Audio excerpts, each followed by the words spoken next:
Hey there, ladies and gentlemen, it's me, Dr. Donna. Welcome to week 48 of 8. Last week I read Monday Morning Leadership. Here's what I have for you. Number 1, drivers and passengers. When you are in a leadership position, you are in the driver's seat. That means you need to pay attention to everything that's going on in the vehicle and on the road. Everything is your responsibility. So as a leader, remember, you are always the driver and not the passenger. Number 2, keep the main thing, and ensure that everyone that's involved in the main thing understands this is the main thing. This is the thing that we are working towards. And once you accomplish that main thing, then you can move on to the next main thing. Number 3, escape from management land. Where is management land? It's where your desk is. It's where your office is. As long as you're in management land, you can't solve anything that's not in management land.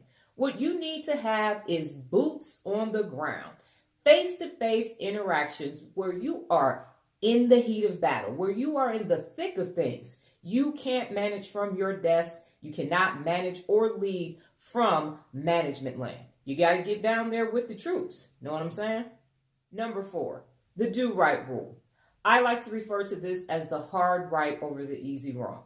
As a leader, you are responsible for always making the right choice.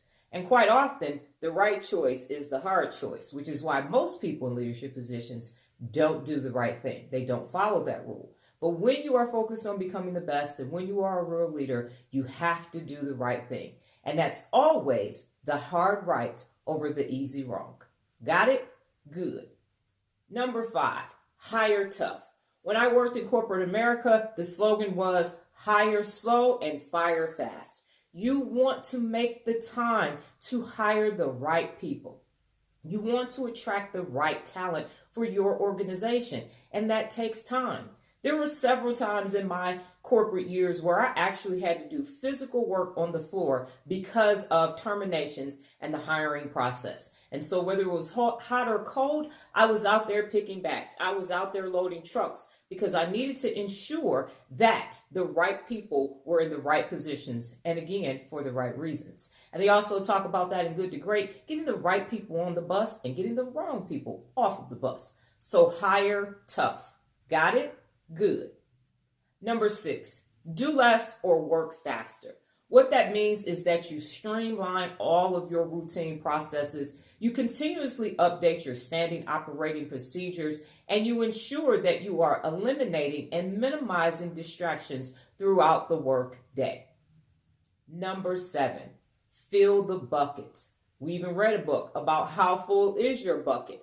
So it's always the best decision to make sure that your bucket is full, and then you are ensuring that everyone in your organization and on your team is filling each other's buckets. That way you're always operating at best.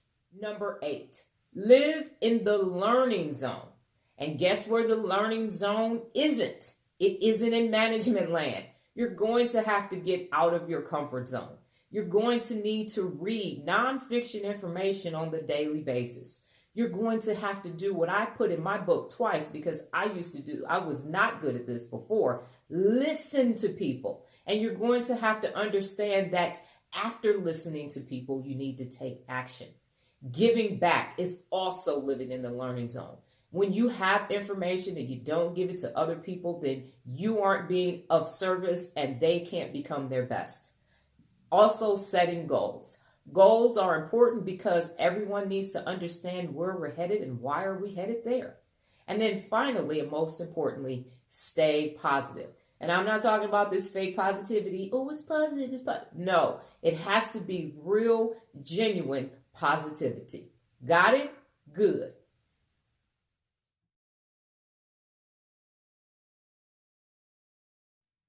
Last week's discipline. Ladies and gentlemen, let me tell you, I am a super competitive person. I have been competitive since my youth when I was in elementary school playing academic games. And what I have come to realize as I am on my own real leader journey is that competition has its place. And when you compete, everyone in the competition needs to be doing the exact same thing. So for example, I ran track and I was a sprinter, and I'm doing the 4x1, the 4x2, and long jump. So I was not in competition with the people running a half mile. I was not in competition with the people doing shot put. When I was in the military and we took our PT test, I was in competition with the people doing sit-ups, push-ups, and a 2-mile run. I was not in the Marines, so I didn't have their PT test. So as I thought about it and I found myself competing and comparing with non-like items, I realized, listen, in order for you to compete, it has to be exactly the same. You can't compare a football game to an NBA game. It's not going to work. You can't compare the national spelling bee to a national academic game competition. It has to be like versus like in order for the competition to be fair and for you to measure who is the better competitor. What I found is as I stopped competing, it gave me more energy. First of all, it put me at peace. And second of all, it allowed me the space mentally to create and just do more. So the next time you find yourself in competition, ask yourself, is this really a competition or is this an egotition? This week's book, QBQ, the question behind the question. Well, that's my time, ladies and gentlemen. But before I get out of here, just remember the power of 8. Being disciplined and patient makes life great. Adios.